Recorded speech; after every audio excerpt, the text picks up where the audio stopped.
اور سب سے پہلے تو میں آپ سے یہ پوچھنا چاہوں گا کہ حفظ قرآن کی ضرورت اور اہمیت، اور اس کے ساتھ ساتھ حفظ قرآن کی جو روایت ہے ہمارے یہاں، تو امت میں اس روایت کا آغاز کیسے ہوا، یہ کیسے روایت چلی اور آج تک کیسے چلتی ہوئی آ رہی ہے، اس پہ تھوڑی گفتگو کریں، ضرورت، اہمیت اور حفظ قرآن کی روایت۔ جی بہت اچھا اور بنیادی سوال ہے آپ کا۔ ہم دو تین چیزوں میں اس کو ڈیوائڈ کر لیتے ہیں۔ پہلی بات تو یہ ہے کہ اس کی ضرورت و اہمیت کیا ہے، جیسا کہ آپ نے ذکر فرمایا اپنے سوال میں۔ تو دیکھیے قرآن پاک جو ہے وہ اصل حفاظت تو اللہ تبارک و تعالی نے اپنے ذمہ کرم پہ لی ہے۔ بے شک، انا نحن نزلنا الذکر و انا لہ لحافظون، کہ ہم ہی قرآن کو نازل کرنے والے ہیں اور ہم ہی اس کی حفاظت کرنے والے ہیں۔ لیکن وہ حفاظت ہمیں نظر دنیا میں کیسے آئے گی؟ ظاہر ہے کہ اس کا طریقہ یہ ہے کہ بچوں کو قرآن پاک حفظ کروایا جائے۔ اچھا، یہ تو اس کی اہمیت کی بات ہوگی۔ دوسرا یہ کہ میں نے عرض کیا تھا کہ نبی پاک علیہ الصلوۃ والسلام کے بہت سارے معجزات ہیں۔ مثال کے طور پہ چاند کا 2 ٹکڑے ہو جانا، سورج کا پلٹ آنا، کنکریوں کا کلمہ پڑھ لینا، درختوں کا چل کے حضور کی بارگاہ میں آ جانا، پتھروں کا پانی کے اوپر چلے جانا اور آ جانا، یہ سارے حضور کے معجزات ہیں۔ ہم نے سنے ہیں، ہم نے پڑھے ہیں،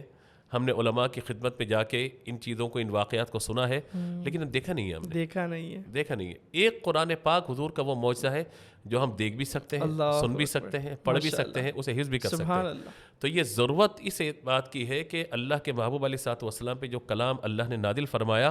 اس کو اپنے سینے کے اندر محفوظ کر کے اس کا پیغام پھر آگے پہنچایا جائے۔ تو 2 چیزیں یہاں پر آ جائیں گی۔ ایک تو یہ کہ جو قرآنی آیات ہیں ان کو حفظ کرنا، یاد کرنا، اور پھر دوسرا یہ کہ اس کی تدریس کرنا، آگے بڑھانا۔ اور نبی مکرم علیہ الصلوۃ والسلام نے اولاً صحابہ کرام علیہم رضوان کو قرآن سکھایا،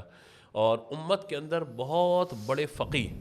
یا میں کہوں کہ صحابہ کرام علیہم رضوان میں بلند درجے فقاہت رکھنے والے اور قرآن پاک کے حافظ حضرت عبداللہ بن مسعود رضی اللہ تعالیٰ عنہ ہیں، اور آپ بہت پیارا قرآن پڑھتے تھے۔ یہاں تک کہ بعض روایت میں یہ بھی ہے کہ نبی مکرم علیہ الصلوۃ والسلام نے ان سے سورۃ النساء کی تلاوت کرنے کا حکم ارشاد فرمایا تھا۔ کہتے ہیں کہ میں نے سورۃ النساء کی تلاوت کی تو نبی مکرم علیہ الصلوۃ والسلام کی چشمان کرم سے آنسو بہہ رہے تھے،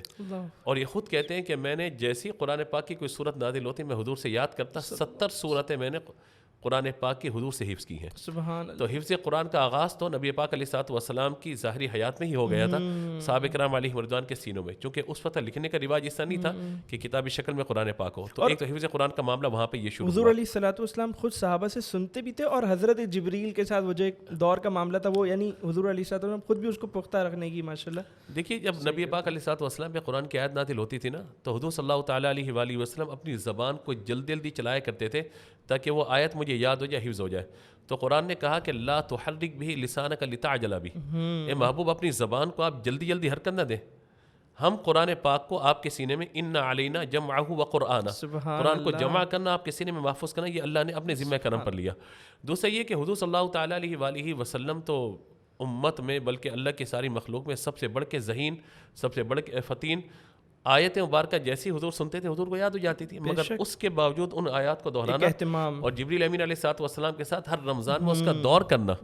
وجہ اس کی کیا ہے کہ قرآن پڑھتے رہیں گے تو قرآن یاد رہے گا، ورنہ چھوڑ دیں گے قرآن پاک کو تو قرآن ہمیں چھوڑ دے گا پھر۔ تو یہ اس کی اہمیت۔ اور پھر آپ یہ دیکھیے کہ صحابہ کرام علیہم رضوان میں بہت سارے وہ لوگ ہیں جنہوں نے قرآن پاک پہ باقاعدہ محنت کر کے اسے حفظ کیا، جن میں حضرت ابو موسیٰ اشعری ہیں، حضرت ابی بن کعب رضی اللہ تعالیٰ عنہ ہیں، کہ حضرت ابی بن کعب تو وہ ہیں کہ جنہیں حضرت عمر فاروق اعظم اللہ تعالیٰ عنہ نے باقاعدہ تراویح کے لیے امام منتخب فرمایا تھا کہ تراویح میں ہمیں قرآن سنائیں۔ تو یہ حفاظ کرام کے لیے بہت بڑی سعادت ہوتی ہے کہ قرآن پاک کو حفظ کرنا۔ پھر تیسری بات میں یہاں پہ یہ عرض کرنا چاہتا ہوں کہ دیکھیے کہ پہلی کتابیں امت کو یاد نہیں ہوتی تھیں، اللہ کے نبیوں کو یاد ہوتی تھیں،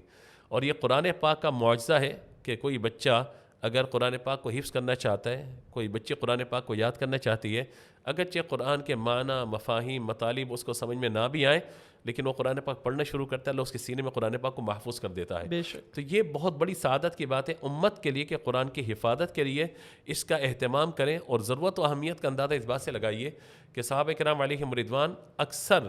اپنے بچوں کو قرآن پاک طرف راغب کرتے تھے۔ اور جب دیکھیے کہ حضرت صدیق رضی اللہ تعالیٰ عنہ کے دور میں مسیلمہ کذاب کے خلاف جو جنگ ہوئی،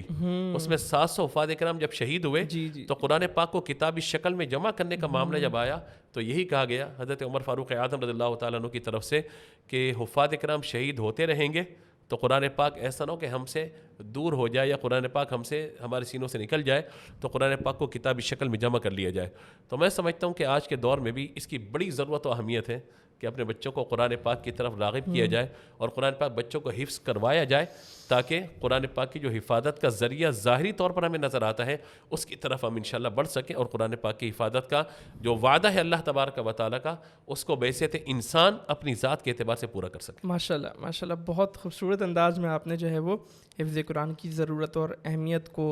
بتلایا،